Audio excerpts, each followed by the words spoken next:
Hey everyone, it's your girl GOLDYNAPS. Welcome back to my channel and welcome if you are new. In today's video, I'm going to be showing you how I wash and refresh my box braids. So if you want to see how I do that, then keep watching.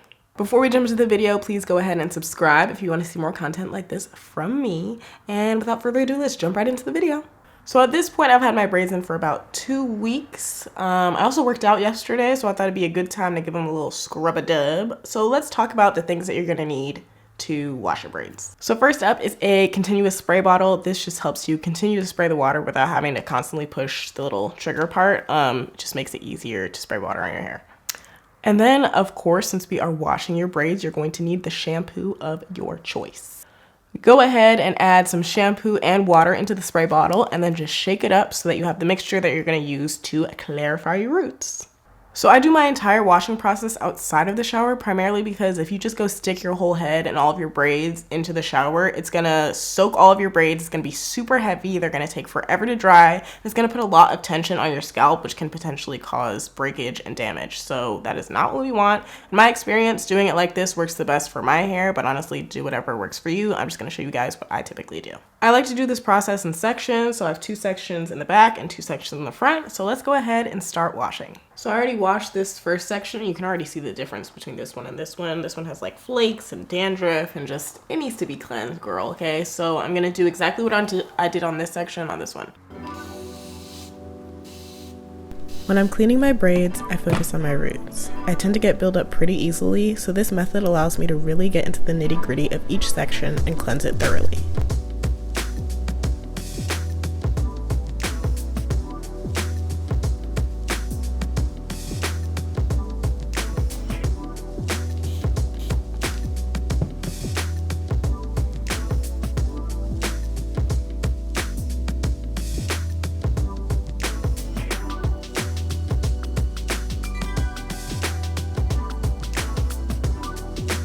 I spray and scrub until the shampoo starts to suds up.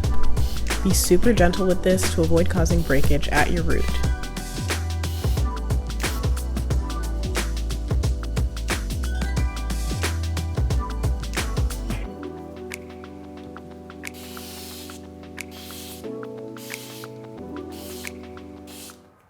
Okay, now that I've washed each section, it's time to rinse all the shampoo out of my hair. For this process, if you have like one of those handheld shower heads, you can do this process in the shower. I personally do not have one of those. So I do this in my kitchen sink because I have the little handheld sink thing. The point is you really just want something where you can direct the water stream right on your roots so that you can rinse out your roots without having to have a bunch of water all over the lengths of your braids, because like I explained, they take forever to dry, it gets super heavy, it can cause breakage. So you really just want to rinse out the shampoo that you put directly on your roots. Okay, now that our braids are all clean, it is time to move on to the refreshing process. And so we're going to talk about what you need to do that. So for this process, you're gonna need a spray bottle, gel of choice, foam of choice, a satin scarf, and either a blow dryer or a hooded dryer. Similar to how I wash my braids, I do this part in sections as well, but I only do the front 2 sections because nobody can see the back, so it's kind of a waste of time to like put a lot of effort into refreshing the back section of your hair.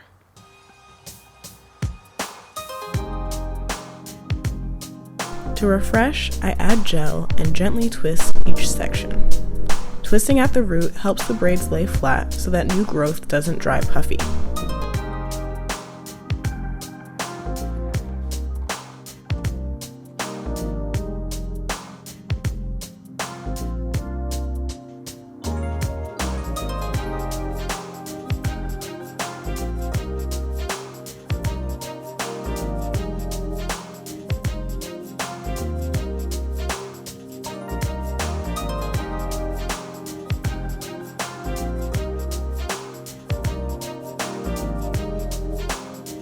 If certain sections aren't still damp from rinsing out the shampoo, then spray with water before adding your gel.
Okay, so I've applied the gel on all of my parts, and now it's for the final and most important step, which is using foam and setting it so that everything dries really flat and sleek. I like to do the gel part because it really helps make everything taut by like twisting it up a little bit, and helps it dry without being super puffy. But really, to avoid frizz, setting it with foam is the most important step.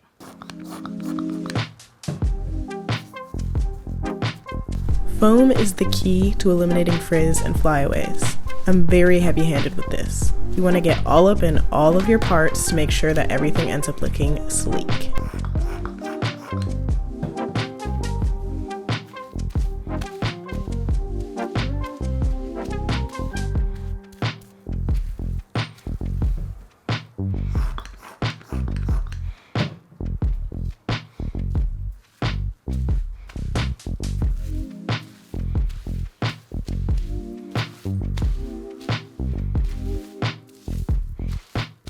Okay, now that I've put on my satin scarf, it's time to sit under my hooded dryer. If you do not have a hooded dryer, you can always just blow dry your roots on top of your scarf until they're completely dry so that they set. This is a hooded dryer that I use. I will have it linked below if you would like to check it out. I highly recommend it for doing styles like flexi rod sets, perm rod sets. It really makes the process of drying your hair a lot simpler if it takes a lot of time to dry, and it just allows you to do other stuff instead of holding a blow dryer for 45 minutes. So I really like the freedom that having a hooded dryer gives you.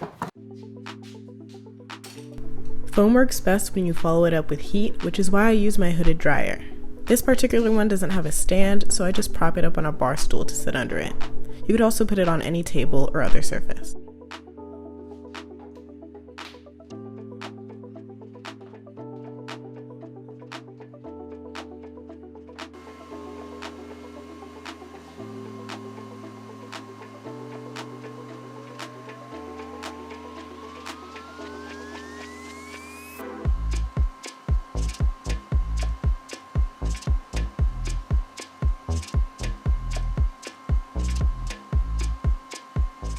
So after sitting in the dryer for about 45 minutes and then taking off my scarf, this is how my braids are looking. Obviously they don't look brand new, but the goal of this technique is to eliminate frizz, have my roots lay flat, and have my braids lay flat, and that's exactly what this technique achieves. And so with that said, we're gonna wrap up this video here because I've given y'all all of my tips and tricks. I hope that this video was really helpful for you guys and that you enjoyed it. Please like, comment, and subscribe because it really helps me out as a creator, and I will catch you in the next one. Bye!